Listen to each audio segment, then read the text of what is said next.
ഇന്നലെ ഉറങ്ങിയ മട്ടില്ലല്ലോ? ഇല്ല, ഒട്ടും ഉറങ്ങിയില്ല. എന്താ, കുറെ നേരമെങ്കിലും ഉറങ്ങാമായിരുന്നില്ലേ? ഉറക്കം വന്നില്ല. മധുവിധ രാത്രിയല്ലേ, ഉറക്കം വരില്ല. എന്നാൽ ഒരു കപ്പ് കാപ്പി എടുത്തു കൊണ്ടുപോയി ഭർത്താവിന് കൊടുക്കും. പാവം ക്ഷീണിച്ചു കിടക്കുകയായിരിക്കും. അദ്ദേഹം എവിടെ കിടക്കുന്നു? എവിടെയാണെന്നോ? മുറിയിലില്ലേ? ഇല്ല, നിങ്ങൾ ഉറങ്ങാൻ പോയ ഉടനെ അദ്ദേഹം പുറത്തേക്ക് പോയി. ഏതോ അത്യാവശ്യ കാര്യമുണ്ടെന്ന് പറഞ്ഞു. ഇതുവരെ വന്നില്ല. അതുകൊള്ളാം. ആദ്യ രാത്രിയിൽ അത്യാവശ്യ കാര്യമാണെന്ന് പറഞ്ഞ് പുറത്തു പോയി. പോകാൻ സമ്മതിച്ചത് എന്തിന്?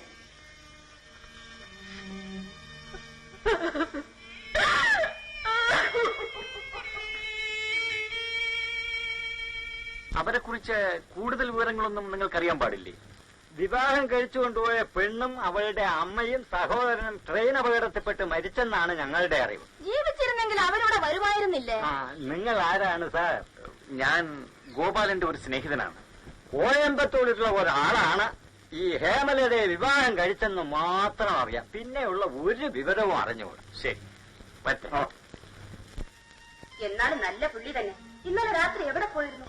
എന്തുവായിരുന്നു ഇത്ര വലിയ അത്യാവശ്യ ജോലി? അത്യാവശ്യമായ ഒരാളെ കാണാനുണ്ടായിരുന്നു. ഇൻഷുറൻസ് അല്ലേ എന്റെ സോനിക്കുട്ടി? ഭയങ്കര ജോലിയല്ലേ? പോരെങ്കിൽ ട്രെയിൻ അപകടങ്ങൾ ധാരാളമുള്ള കാലം. ജോലി കൂടും.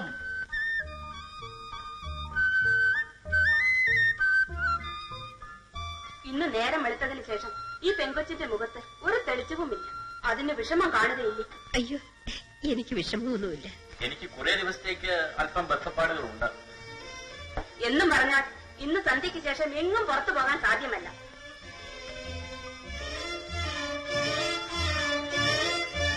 എത്ര നേരത്തേക്കാണ് ഈ ഒളിച്ചുകളി? എനിക്ക് ഒന്നും ഒരു രൂപവുമില്ല. ഹേമയുടെ അകന്ന ബന്ധുക്കളായിട്ട് പോലും ഇവിടെ ആരുമില്ല. വിവാഹം കഴിച്ചത് കോയമ്പത്തൂരുകാരനാണെന്ന് അറിവ് കിട്ടി. അയാൾ മരിച്ചു പോയെങ്കിലോ? വിവരം പറഞ്ഞ് ബന്ധുക്കളെ ഏൽപ്പിക്കും. ഒരു നല്ല പണി ഞാൻ പറഞ്ഞുതരാം. നീ ഈ പെൺകുട്ടിയെ തന്നെ ഭാര്യയാക്കി. നീ എന്താണ് ഈ പറയുന്നത്? എന്നെ കാത്തൊരു പെണ്ണ് എന്റെ ഹേമയുടെ വിവാഹ തീയതി വരെ നിശ്ചയിച്ചതാണ്. അയ്യോ, എന്നാ നേരത്തെ കാര്യം ഇതിനോട് തുറന്ന് പറയണം. വെറുതെ ആശിപ്പിച്ചിട്ടില്ലെന്ന് പറയാതെ. അവൾക്ക് പോകാനുള്ള വഴി കാണാതെ ഞാൻ എന്താ ചെയ്യേണ്ടത്? അവൾക്ക് ഞെട്ടലുണ്ടാക്കുന്ന സംഭവമല്ലേ ഞാൻ പറയേണ്ടത്? അവൾ എന്തെങ്കിലും സാഹസം കാണിച്ചാൽ ഞാൻ ആകപ്പാടെ വിഷമിക്കും. അങ്ങനെ നിന്റെ ജോലിക്കാരും ഞാൻ ശരിപ്പെടുത്തി കേട്ടോ. ഒരു ചിട്ടി ഓഫീസിലാണ്. ഓഫീസിലേക്ക് പോകുമ്പോൾ നല്ല കോട്ടും ടൈം ഒക്കെ ഇട്ടിട്ട് വേണം പോകാൻ. ഇങ്ങനെ കോട്ടും ടൈയും കെട്ടിയ കേമായിരിക്കും. പണ്ടത്തെ അച്ചു കുത്തുപ്പിള്ളെ പോലെ ഇരിക്കും. മതി മതി, എന്തിനു വെറുതെ കളയുന്നു? സാരല്ലേ, അതിലിരുന്നോട്ടെ. ഹേമലതയ്ക്ക് ഉണ്ണാനാണ്. ഭാര്യമാര് ഭർത്താക്കന്മാരുടെ ബാക്കി ഉണ്ണണം. അതൊക്കെ പഴയ ചടങ്ങുകളാണ്. എനിക്കതൊന്നും ഇഷ്ടമല്ല.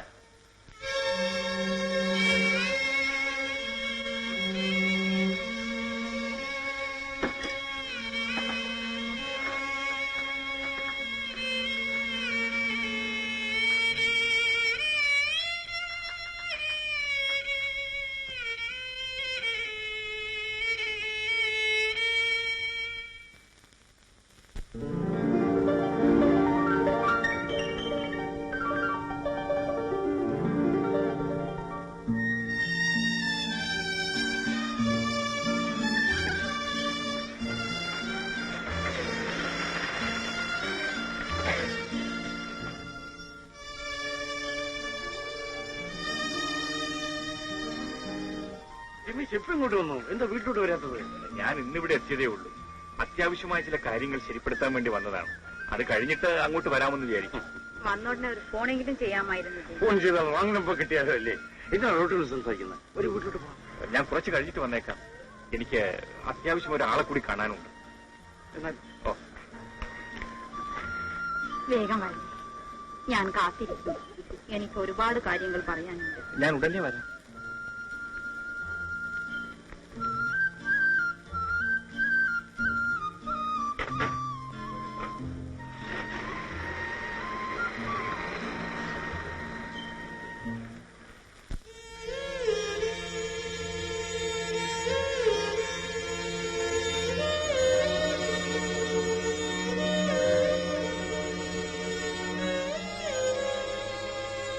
വേണ്ട, അതവിടെ ഇട്ടേക്കും. ഇത്തരം ഉപചാരമൊന്നും വേണ്ട.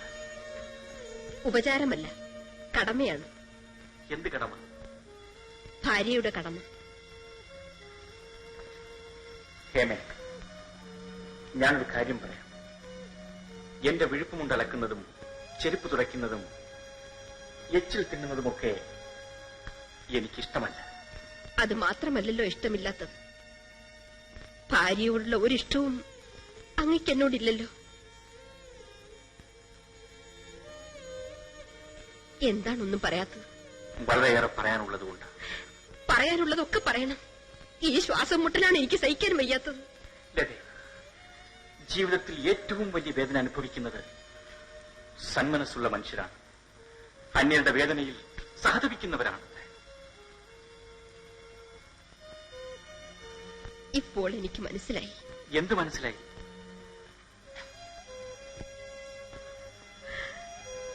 എന്റെ സഹോദരന്റെ വേദന കണ്ടപ്പോൾ അങ്ങ് വിവാഹത്തിന് സമ്മതിച്ചു.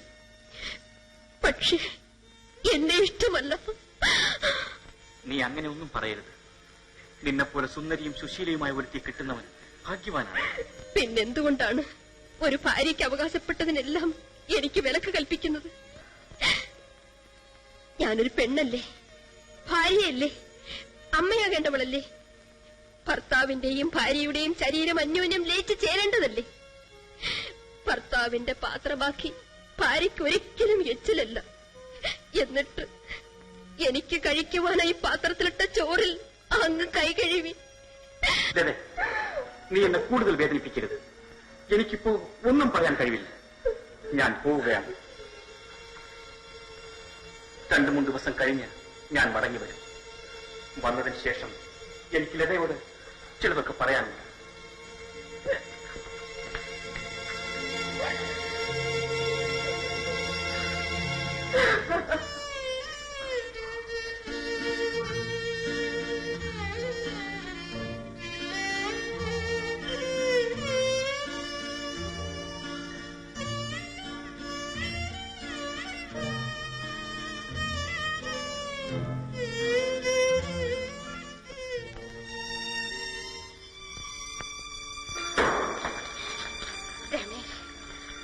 സന്ധ്യ മുതൽ ഞാൻ കാത്തു നിൽക്കാൻ. വരൂ.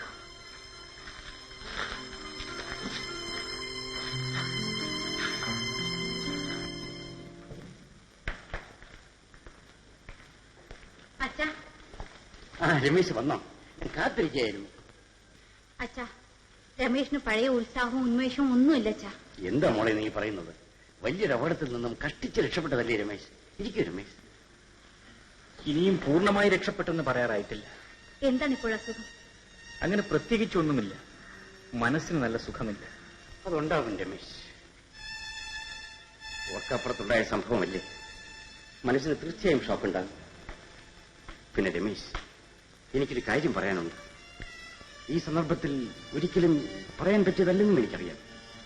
നിങ്ങളുടെ വിവാഹ കാര്യം ഈ നാട്ടിലെ മലയാളികൾ എല്ലാവരും അറിഞ്ഞിരിക്കുന്നു.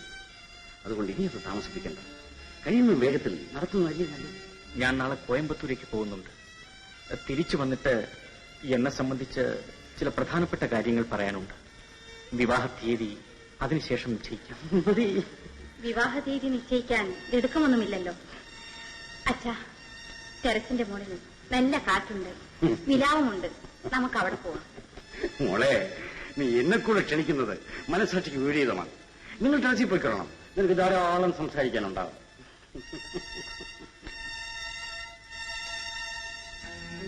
വരൂ.